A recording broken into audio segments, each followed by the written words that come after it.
Hello and welcome to News 6. I'm Tony Gershutz. Today's show is presented by Mrs. Holly Klaus's 6th grade class from Riegal Elementary in Riegal, Ohio. Today we will show you some unusual sports in our famous landmark.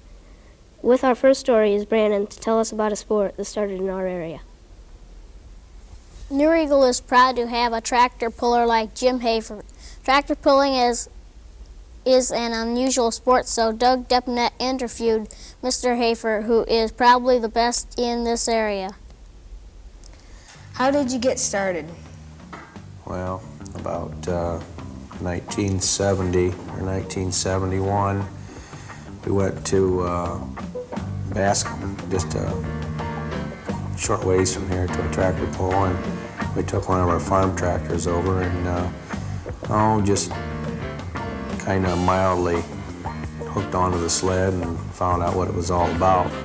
Well, at that time we found out that there was more to it than just taking the tractor out of the field and going over and hooking on to the weight transfer machine and going down the track. It takes quite a lot more horsepower than what a farm tractor just normally can let you farm with. How is the competition judged? In my particular weight class, I pull super stock, and we run the 75 and the 9,500 pound class. We're hooking it on, and the person that pulls the weight transfer the furthest in that class is the winner. What was the most exciting time for you? Well, I think probably the biggest excitement was it happened right in the state of Ohio. We pull all over the country, but the biggest pull in the nation is held probably 40-45 miles from here at Bowling Green. And last year would have been in 70 or in 83. We won the 7,500 pound class at Bowling Green, and the next night we ended up winning 5th in the 9,500 class, which is pretty hard to do because there was 40 tractors in a class. Mr. Hafer and his brother go to all the regional pulls and usually bring home a trophy. Another unusual sport is karate. Here's Joe to tell us about it. Sporting karate was started in Japan in World War II. This sport awards belts for different levels of learning. Mr. Donald Gershutz of New Riegal has the highest belt, the black belt. Henry Gershutz talked to him about his training.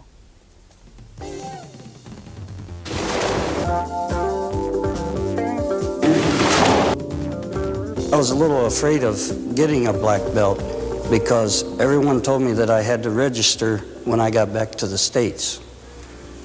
So I kept turning the black belt down. I didn't want it. And I kept turning it down. And when I was at championship matches in Tokyo, they have a lower division where just the little guys free play for one day and then the big boys do it the next day. And I won the lower division at Tokyo. And they had a great big meeting and they were all upset about it. And the instructor come back and he said that if I didn't accept the black belt that I couldn't come back to the classes.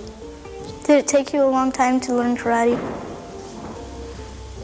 Yes, it took me about 3 years. When I was in Japan, I started lifting weights. I wanted to stay in shape because I was getting a little bit out of shape. And when I went down to the gym, one of the guys was telling me about a little guy over there that was real fast. And I was always pretty quick, so I didn't think too much of it, you know. And then one night I was down there and I saw this little guy, and he was really quick. So I inquired and I started taking lessons then. And it took quite a while till we learned the forms and stuff. And we were going pretty good under this instructor, and then one of the guys came and he said that they have a real good instructor in Tokyo with a different style of karate. And he wanted us to bring one of those instructors down. So we wrote a letter to Tokyo, and they sent a man down. And this man was Mr. Hitoshi Akiyama. And he was the only man in Japan history to win the championship 3 years in a row. No one else has ever done it 3 years in a row. And he came down and he was really impressed with a couple of the boys we had there when he free played them. And he said that he would come down and teach us.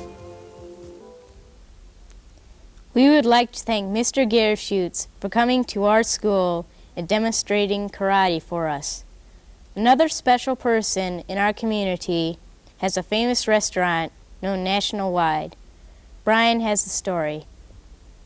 In New Riegal, there is a cafe, and it serves some of the best ribs and chicken in the world. We know because we ate there. Kim Steyer talked to Mr. Bose about his famous ribs. How did you begin cooking your special ribs and chicken? Well, I used to be in the building business, and we had bought this here, and they had the intentions of coming over and starting Spanish spaghetti, which is something different. And this fellow that was going to come do the painting here says, I'll come over and do the painting if you come and put a room on for me.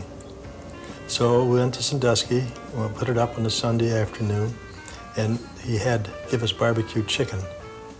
I said, well, that's it. I'm going to do that. What makes your ribs and chicken so famous?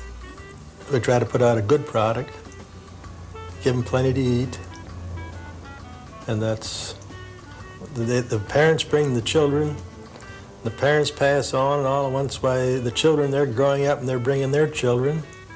So if the kids like it, why, they, rather than going to some hamburger place, they'd rather come out here. Where did you get the recipe for your sauce? I made it by taste. For over a year, I kept just making the sauce by taste. And I found out I was spending too much time just tasting. So I started keeping track of the ingredients that I put in. That's how we come up with it. It's pretty hard, because seasoning is not always the same. They're just, onions are different sometimes, your spices are different. They just don't grow the same. And that might change sometimes a little bit. Other than that, we try to keep it it's not cheapened or nothing like that. We just keep on and putting the same things in all the time. Do a lot of people come here to eat? Well, on Father's Day, Mama wants to take Papa out, why they come out to eat, but not near as many as when Papa wants to take Mama out. We served 993 meals Father's Day in '84, and this year, on Mother's Day, we served 1394. We run through around 4,000 meals a week here in our little town with 300 people. Of course, they come from all over to eat here. We would like to thank Mr. Bose for treating our whole class to his delicious ribs. Mr. Bose is important to our community, but there are more important people at Riverfront Manor. Jenny explains. Our 6th grade class goes to Riverfront Manor once a month to visit our pen pals. Our pen pals are the residents of Riverfront. We have a lot of fun because we are like family. They tell us jokes, and the nurses say that it's a good feeling. Also, they discuss what they've been doing during the holidays. We do different projects. This Christmas, we exchanged gifts, sang Christmas carols, and made ornaments for the Christmas trees. They had fun, and we did too, and that's a good feeling to share.